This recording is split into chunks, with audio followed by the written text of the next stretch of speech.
Hello friends, welcome to removeload.com। आज हम discuss करेंगे destructor in C plus plus.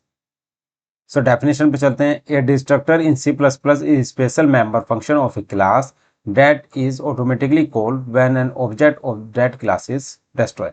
जैसे ही क्लास का ऑब्जेक्ट डिस्ट्रॉय होगा, डिस्ट्रक्टर ऑटोमेटिकली कॉल हो जाएगा। जैसे कंस्ट्रक्टर में बताया था मैंने, जैसे क्लास का ऑब्जेक्ट क्रिएट होगा तो कंस्ट्रक्टर ऑटोमेटिकली कॉल हो जाएगा। और यहाँ पर क्या है कि अगर क्लास का ऑब्जेक्ट डिस्ट्रॉय होगा तब ये ऑटोमेटिकली कॉल हो जाएगा। Destructor are commonly use for task as deallocating memory. अगर मेमोरी को हमें डी एलोकेट करना है, क्लोजिंग फाइल हैंडल्स और releasing other system resources that the object may have acquired during its lifetime, तब हम इसको डिस्ट्रक्टर को यूज करते हैं। Characteristics of the destructor. So basically 4 characteristics हैं। The first one is the destructor has the same name as the class but preceded by the tilde। किससे preceded है भाई? tilde से। It does not take any parameters and does not return any value। ना तो ये parameter use करता है ना ये रिटर्न करता है किसी वैल्यू को। Third, A class can only have one destructor and it can not be overloaded. मैंने आपको बताया था कि कंस्ट्रक्टर सी प्लस प्लस के अंदर हम more than one constructor create कर सकते हैं विद डिफरेंट पैरामीटर्स। यहाँ पर हम क्या करेंगे, सिर्फ एक ही डिस्ट्रक्टर क्रिएट कर सकते हैं। Fourth, destructors are invoke automatically when object goes out of scope और it explicitly deleted in case a dynamic memory allocation. तो डिस्ट्रक्टर कहाँ इन्वोक होगा ऑटोमेटिकली? जैसे हम किसी क्लास का ऑब्जेक्ट को डिस्ट्रॉय करें। Syntax, class my class example, जैसे क्लास बनाई पब्लिक, सेम नेम क्लास का, उसके आगे हमने क्या यूज किया? टिल्ड को यूज किया और यहाँ पर हमने कोड राइट कर दिया। So now let's see on the code. एक फाइल बना लेते हैं यहाँ पर, destructor hyphen example dot cpp, destructor hyphen example dot cpp, hash include input output stream library को हमने इंक्लूड कर लिया है। उसके बाद हैश इंक्लूड स्ट्रिंग लाइब्रेरी को भी हमने इंक्लूड कर लिया है यूजिंग नेम स्पेस std। एक क्लास क्रिएट कर लेते हैं। क्लास का नेम हम डिक्लेयर कर देते हैं यहाँ पे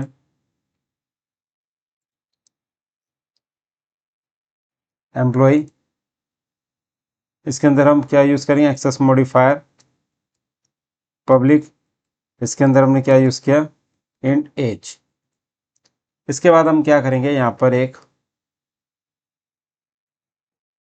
कंस्ट्रक्टर बना लेंगे पहले एम्प्लॉय। इसके अंदर हम पास करते हैं इंट वैल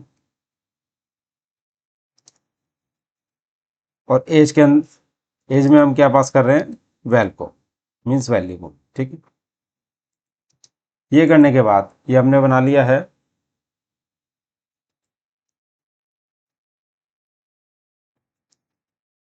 टिल्ड यूज करके। हमने क्या यूज कर रहे हैं? Employ. C out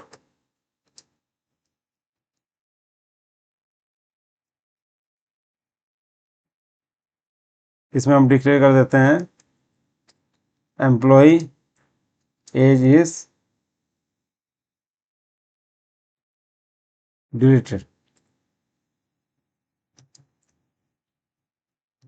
and line.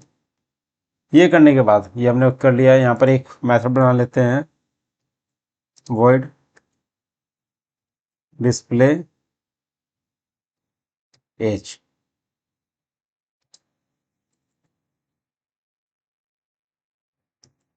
C out employ as is,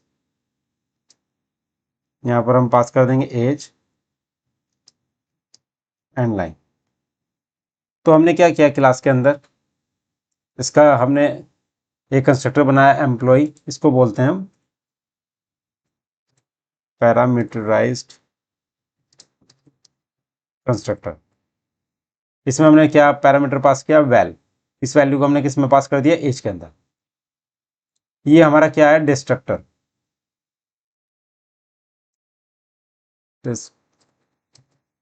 destructor, इसमें हमने क्या किया है, जो क्लास का नेम होगा उसके आगे हम टिल्ड यूज करेंगे, C out employ as is deleted, ये हमने यूज किया है यहाँ पे।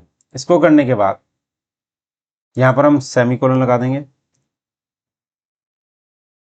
Int main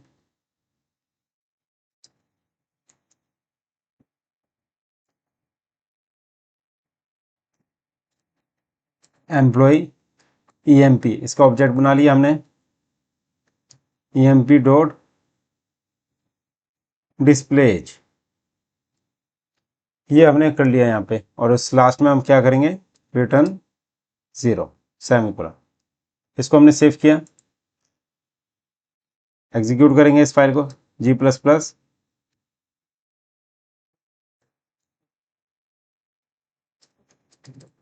destructor -example dot cpp space -o destructor -example, इसको रन किया। ये हमने एम्प्लॉय बनाया यहाँ पे,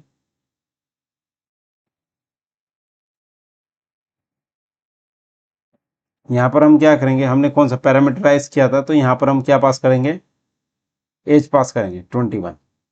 इसको सेव किया, दोबारा एग्जीक्यूट करेंगे, तो आपने देखा कि दोबारा एग्जीक्यूट किया तो ये एक सी फाइल क्रिएट हो गई।